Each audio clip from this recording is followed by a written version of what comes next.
বাংলাদেশে এই বছরে প্রথমবারের মতো জাতীয়ভাবে পালিত হচ্ছে লালন মেলা। তবে এই মেলাকে ঘিরে কিন্তু সমানভাবে চলে আলোচনা এবং সমালোচনা। তবুও প্রতি বছরেই দূর দূরান্ত থেকে ছুটে আসেন লালন ভক্তরা। এখানে থাকে না কোনো জাত, ধর্ম কিংবা বর্ণের ভেদাভেদ। এখানে শুধু একটাই পরিচয়, আমরা মানুষ। তো আমরা আজকে চলে গেছিলাম সেই লালন মেলায়।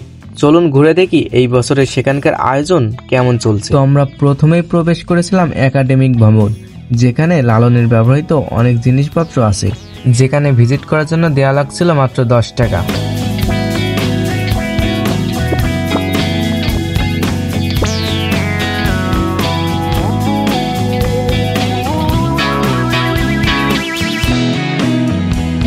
এখানে রয়েছে লালনের ব্যবহৃত একতারা এবং দোতারা এবং তার ব্যবহৃত বিভিন্ন বেঞ্চ এবং বাঁশি এবং কি খাওয়া, পানি খাওয়া মগ এবং গিলাসও রয়েছে।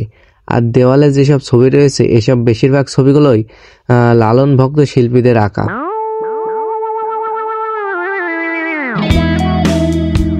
এই ছবিটা 1899 সালে আঁকা।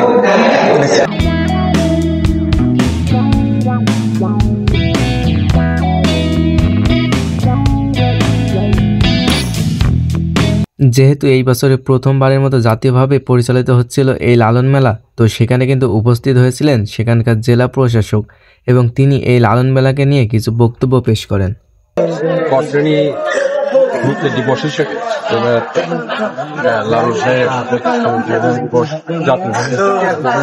এরপর আমরা প্রবেশ করি সেখানকার অডিটোরিয়ামে, যেখানে অনেক সাধু সন্ন্যাসী তাদের বাড়িঘর ছেড়ে এখন কিন্তু উপস্থিত আছেন এই লালন মেলায়।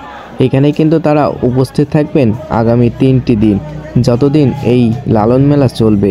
তো এখানে কিন্তু চলছে সবসময় গানের আড্ডা এবং একই সাথে উপস্থিত আছেন অনেক সাংবাদিক এবং চলছে সবসময়ের জন্য নিউজ।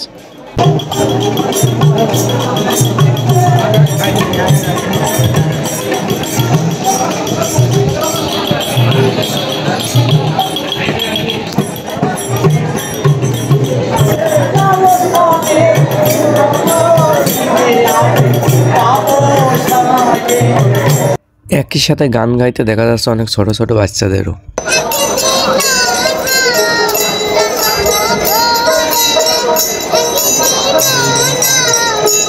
আসলে সেখানে গেলে গানের যে তাল সেটা কিন্তু নিজেকে কন্ট্রোল করে রাখা যায় না, যার কারণে আমরাও কিন্তু তাল তুলেছিলাম তাদের গানের সাথে।